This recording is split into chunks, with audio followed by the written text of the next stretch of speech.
Утро началось для Игната Тимофеевича необычно, со стука в дверь. «Ну, кто там еще? Неужели волки опять кого-то задрали?» Мелькнула мысль в его голове. «Иду», — ворчливо сказал егерь. На крыльце он увидел Сашку, мальчишку лет 8. Он смотрел на старика глазами, в которых застыли ужас и растерянность. «Там такое, дед Игнат. Волки все стадо порезали, председатель мужиков собирает, готовится к большой охоте». Запинаясь на каждом слове, выкрикнул мальчишка. «Я ему устрою большую охоту. Волки неспроста ведь так близко к деревне подошли. Видимо, с едой у зверей совсем туго стало, вот и жмутся к человеку», — рассудительно сказал егерь. «Да, я ему тоже так и говорил, а он наказал мне вас отыскать. Говорят, вы лучше всех волков и их повадки знаете», — сказал мальчик. «Ладно, сейчас оденусь и разберемся, что к чему», — произнес Игнат Тимофеевич.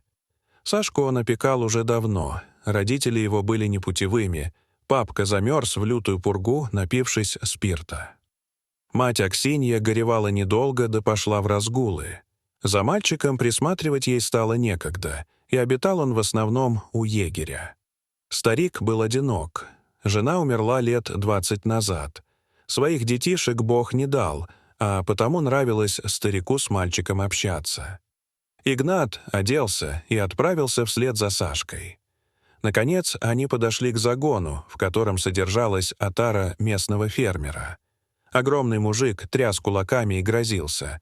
«За свою отару я этих волков лично перережу и их шкурами дорогу выстелю». «А вот и господин егерь со свитой пожаловали», — ёрнически заметил председатель Егор Ильич. «Чего кричишь, Виктор? Тебе ли не знать, что волки оголодали? Весна на дворе, а им волчат кормить надо. Закон жизни, знаешь ли? Деньги деньгами, а кушать хочется всегда. И ты же сам минувшей осенью специально лес выжег, чтобы участок пожирнее себе прибрать. А лес за бесценок продал. Скажешь, не было такого? По глазам вижу, что было», — суровым голосом сказал Игнат Тимофеевич. «Ты в мои дела не лезь, старик. Доживай свой век и не суй свой нос не в свое дело. Волков я изведу, не сомневайся. Или постреляю, или отравой накормлю. А тебя, если будешь упрямиться, быстро заменим». Злобно огрызнулся фермер. Был он мужичок мутный. Поговаривали, что держал он бригаду черных золотоискателей. Конечно, старику было жалко баранов, но он знал, что Виктор истинные потери утаил, чтобы требовать у председателя компенсацию. Жадный он был и, скорее всего, сам забил часть отары, чтобы приписать это потом волкам. А еще старик оказался прав. Волкам не хватало пищи. Оленей в этих местах не видели с прошлого лета. Лес жгут и рубят. Вот и приходится животным срываться с насиженных мест и кочевать в поисках лучшего места. В общем, начистив ружья, подогретые речью Виктора и алкоголем, отряд охотников двинулся в лес. Впереди бежала свора борзых собак, лаем поднимая весь лесной мир. Охотники, попутно хвалясь своей меткостью, сбили десяток белок и куниц. Волк-вожак настороженно поднял уши и услышал лай своих дальних собратьев. В его стае было 10 молодых волков и 6 волчиц с малышами. У них недавно открылись глаза, и они были еще слабы. Так что выдержать бешеный темп побега от охотников они просто бы не смогли. В мире зверей всегда царит закон. Во что бы то ни стало, любой ценой сохранить потомство. Волчат решено было оставить самой матерой и опытной волчицей. Матери-волчицы попрощались с детенышами и побежали вместе с остальными волками в противоположную сторону, уводя погоню подальше от потомства. А старая волчица, петляя и путая следы, повела волчат за собой. Тем временем охотники под предводительством Виктора действовали весьма грамотно. Взяв стаю в кольцо, они оттесняли ее к неприступной горе. Там волки окажутся в ловушке, и их можно будет перещелкать, как в тире. Вожак первым понял, что им грозит. Развернувшись, он оскалил пасть, и шерсть на его загривке мгновенно стала дыбом. Стая последовала его примеру и решила принять бой. Молодые волки испугались охотничьих псов, но за счет инстинкта твердо стояли на лапах. Охотники, вскинув ружья, открыли беспорядочный огонь, пытаясь стереть с лица земли волчью стаю. Не прошло и 5 минут, как все было кончено. Волчья стая прекратила свое существование. Удача оказалась на стороне охотников, и они радостно праздновали победу. Игнат Тимофеевич с Сашкой слышали это, но ничего поделать не могли. А старая волчица с волчатами забились поглубже в лесную чащу, где они, поджав ушки, слышали рычание и звуки выстрелов. С убитых волков сняли шкуры, оставив непогребенными. Старый егерь, придя на место побоища, не смог сдержать слез. Упав на колени, он тихо, беззвучно заплакал. Сашка, обняв деда, стоял рядом и шмыгал носом. Наконец он смог взять себя в руки. Волков он решил похоронить, обратив внимание, что в стае было много молодых волчиц, которые недавно привели потомство. «Так где же малыши ваши?» — задумчиво произнес егерь. «Дед, а что же волчата кушать будут?» — встревоженно спросил Сашка. «Так вот и я о том же мыслю, внучок. Нужно торопиться, пока они совсем не отощали», — сказал егерь и принялся исследовать следы. Хоть и хитра была волчица, а наметанный стариковский глаз обмануть не смогла. Если бы старик знал, что не он один ищет волчицу, он бы шел быстрее. От своры охотничьих псов Виктора еще в начале охоты отделился матерый волкодав и шел по следу волчьего потомства. К логову он пришел первым и оскалил клыки, увидев старую хищницу. Она знала, что предстоит драться не на жизнь, а на смерть. Рыкнув на малышей, чтобы они спрятались поглубже, волчица покинула свое убежище. Громадный пес накинулся на нее сразу же, без объявления войны и условий схватки. Победитель получал все, и в первую очередь жизнь. Пес был силен и молод, а волчица опытна и осторожна. Громадный волкодав подмял ее под себя, но ей удалось вывернуться и полоснуть обидчика по артерии.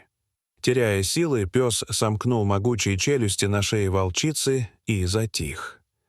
Игнат Тимофеевич подоспел к окончанию схватки, когда уже ничего сделать было нельзя.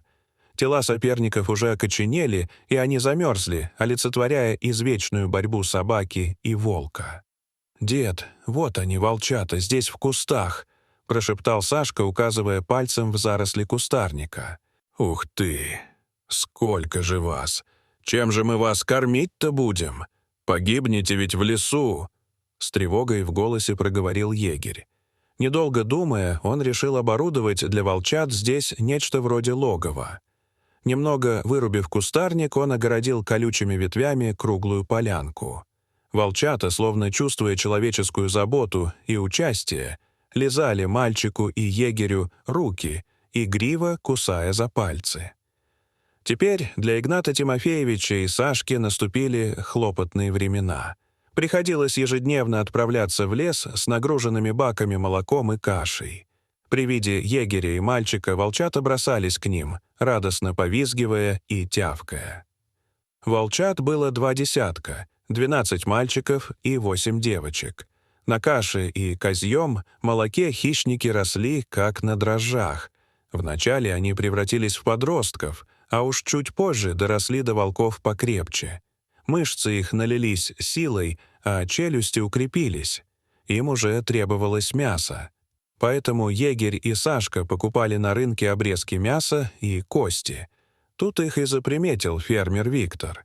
«А что это ты, Игнат Тимофеевич, уж какой день кости скупаешь?» — рассмеялся мужчина. Егерь решил не отвечать мерзавцу и смолчал. «Знаю я, кого ты кормишь.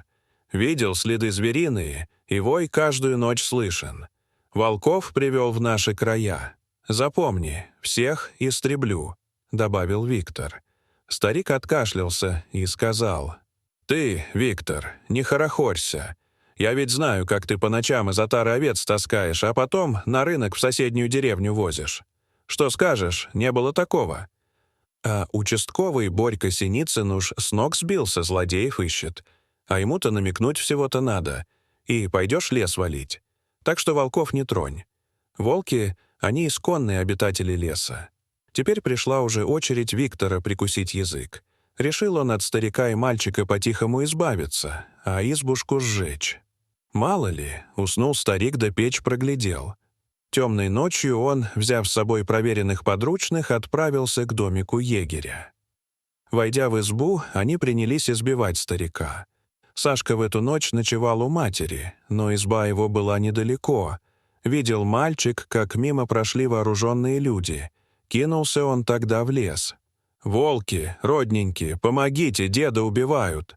Сквозь слезы сказал Саша. Серые хищники все поняли и кинулись вперед. Бандитам досталось изрядно. Взбешенные звери намеревались разорвать их в клочья, только и летели во все стороны куски одежды. Испуганно запрыгнув на крышу избушки, Виктор с дружками дрожал от страха. Сашка сбегал за участковым, и он теперь, составляя протокол, попутно принял чистосердечное признание в похищении скота. Видимо, волчье правосудие оказалось действеннее человеческого. В общем, спустя месяц получил Виктор и его подельники по 5 лет колонии. Волки вернулись на родные места, а вскоре в лесу опять появились лоси, олени и косули. Являясь частью одной экосистемы, они не могли существовать друг без друга. Дорогие зрители, что вы думаете об этой истории? Расскажите, пожалуйста, в комментариях. А если вам понравилось это видео, то ставьте лайк и подписывайтесь на наш канал. До свидания.